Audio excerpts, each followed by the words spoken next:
പ്രിയമുള്ള ഡോക്ടർ മഹാരാജ് പ്രേക്ഷകരെ, നിങ്ങളുടെ നാളെയിൽ നാം ചർച്ച ചെയ്യുന്നത് നാളെ 1200 മീനമാസം 17-ാം തീയതി, അതായത് 2025 മാർച്ച് മാസം 31-ാം തീയതി.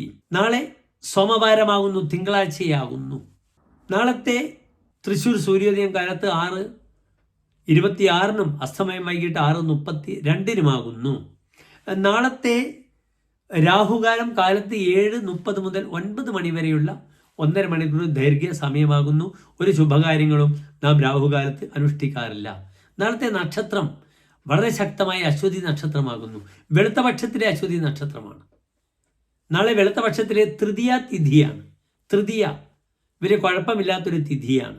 പക്ഷേ വെളുത്തപക്ഷത്തിലെ പഞ്ചമി വരെ ചന്ദ്രൻ അത്ര ശക്തനല്ല. എങ്കിലും അശ്വതി നക്ഷത്രം, തിങ്കളാഴ്ച, തൃതീയ തിഥി. നാളെ മരുന്ന് സേവിപ്പാനൊക്കെ വളരെ നല്ലതാണ്. മരുന്ന് സേവിപ്പാൻ അശ്വതി നക്ഷത്രത്തിന് വിശേഷിച്ച് രോഗങ്ങളെ അകറ്റുവാൻ കഴിവുണ്ട്. അശ്വിനി ദേവതകൾ വേദവൈദ്യന്മാരാകുന്നു. അതിനാൽ അശ്വതി നക്ഷത്രം മരുന്ന് കഴിക്കാൻ വളരെ ഗുണമാണ്.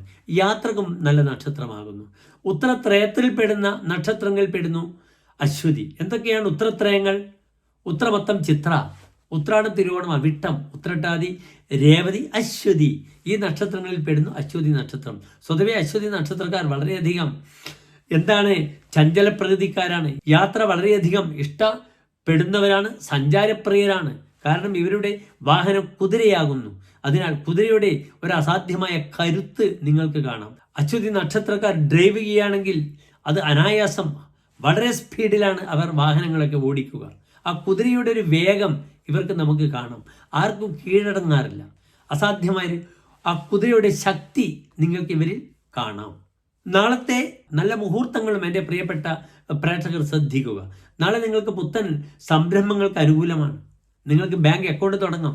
ലോണുമായി ബന്ധപ്പെട്ട വിഷയങ്ങളിൽ നിങ്ങളുടെ ആളുകളെ, ബാങ്കറെ സമീപിക്കാം. മക്കളുടെ ഉന്നത വിദ്യാഭ്യാസത്തിലുള്ള സർട്ടിഫിക്കറ്റുകൾ നിങ്ങൾക്ക് നാളെ തയ്യാറാക്കാം. അങ്ങനെ ധാരാളം നല്ല അനുകൂല ഫലങ്ങൾ ഉളവാക്കുന്ന ദിനം, നക്ഷത്രം, തിഥി, ഇതൊക്കെ തന്നെ എൻ്റെ പ്രിയപ്പെട്ട പ്രേക്ഷകർക്ക് നാളെ വളരെ അനുകൂലമാകുന്നു. നാളെ കാലത്ത് 10:25 മുതൽ 11:15 വരെയുള്ള സമയം വളരെ അനുകൂലമാണ്. അപ്രകാരം തന്നെ ഉച്ചയ്ക്ക് ശേഷം 2:15 മുതൽ 4 മണി വരെയുള്ള സമയവും എൻ്റെ പ്രിയപ്പെട്ട പ്രേക്ഷകർക്ക് എല്ലാ ശുഭകാര്യങ്ങൾക്കും മുന്നിട്ട് ഇറങ്ങാവുന്ന സമയമാകുന്നു. നാളെ നിങ്ങളുടെ പ്രാർത്ഥന അശ്വതി മകം മൂലം ഈ നക്ഷത്രങ്ങളിലെ അധിപനായ ഗ്രഹം കേതുവാകുന്നു. അതിനാൽ രാഹുപ്രീതി സർപ്പക്ഷേത്രത്തിൽ ആയില്യപൂജ ചെയ്യുക.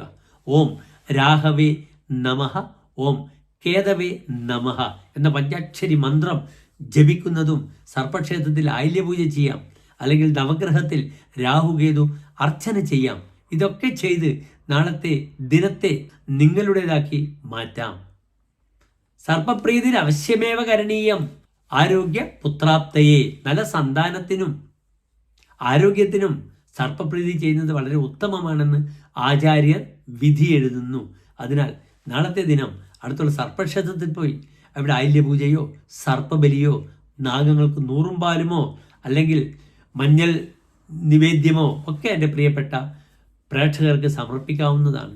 ബോംബെയിലുള്ള, കേരളത്തിന് വെളിയിലുള്ള പ്രേക്ഷകർക്ക് നവഗ്രഹത്തിൽ രാഹുകേതു അർച്ചന ചെയ്യുന്നത് വളരെ ശുഭകരമാകുന്നു.